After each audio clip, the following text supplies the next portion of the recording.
Maharashtra mourns. Deputy CM Ajit Pawar killed in Baramati plane crash.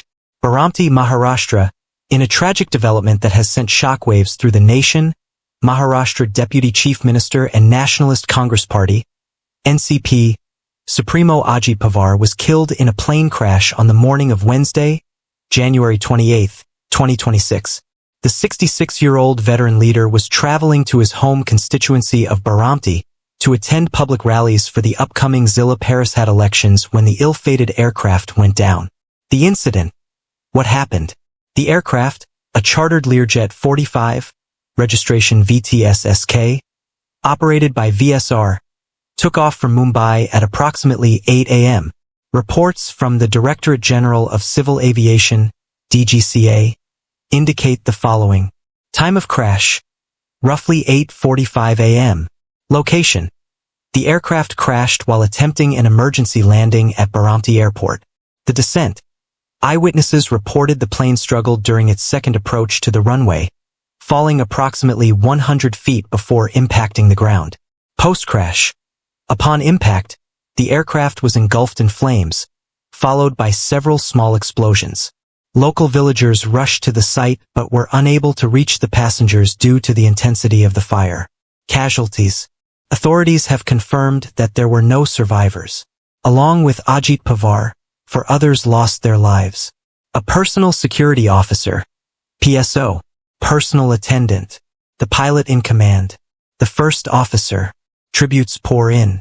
The sudden demise of Dada, as he was affectionately known in Baramati, has left a void in Maharashtra's political landscape. Leaders across the political spectrum have expressed their profound grief. Shri Ajit Pawar ji was a leader of the people, having a strong grassroots-level connect. He was widely respected as a hard-working personality at the forefront of serving the people of Maharashtra. Prime Minister Narendra Modi. Home Minister Amit Shah called it an irreparable loss to the NDA family. Chief Minister Devendra Fadnavis expressed his deep shock, noting Pawar's administrative acumen and dedication to the state's development. Supriya Sule, his cousin and MP, along with other members of the Pawar family, have rushed to Baramati as the state prepares for his final rites. Investigation underway. Chief Minister Fadnavis has ordered a high-level probe into the crash.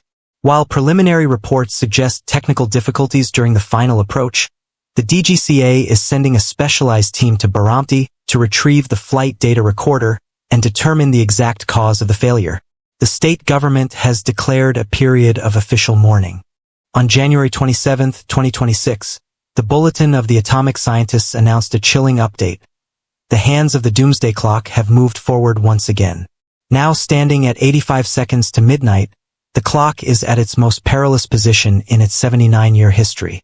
While the clock is a metaphor, the 85 seconds represents a mathematical tipping point where scientists believe human-made risks are outstripping our capacity to manage them. Why the clock moved? The 2026 catastrophic risks. The decision to move the clock 4 seconds closer to midnight, from 89 seconds in 2025, was driven by a perfect storm of 4 primary factors. 1. The collapse of nuclear safeguards. The most immediate trigger is the expiration of the New START Treaty on February 5, 2026. This was the final remaining agreement limiting the nuclear stockpiles of the United States and Russia. The risk. For the first time in over half a century, there is no legal framework preventing an unrestricted nuclear arms race. Regional tensions.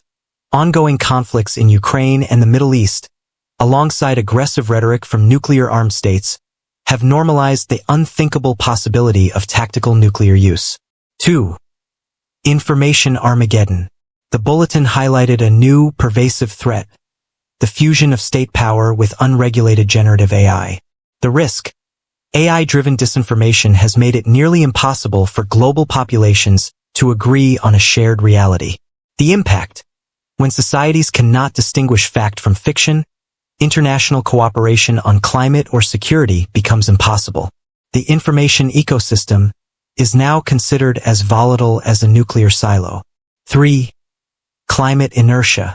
Despite 2025 being one of the hottest years on record, global leadership has largely stalled.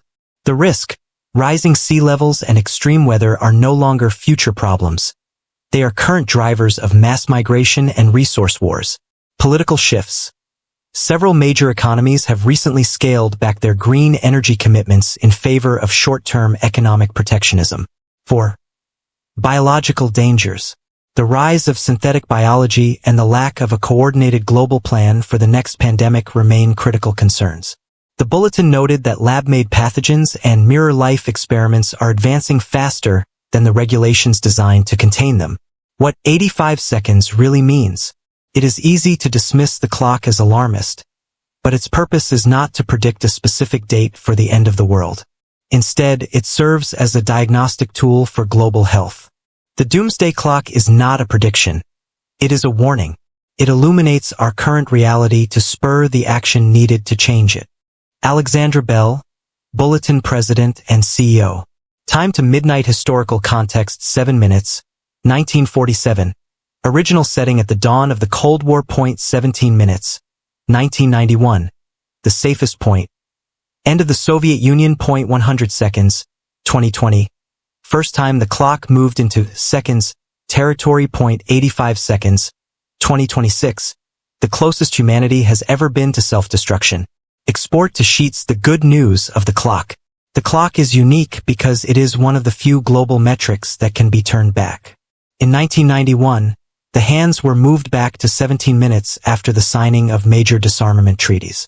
The current 85-second setting is a plea for a return to diplomacy, specifically regarding the renewal of nuclear treaties and the establishment of global AI guardrails.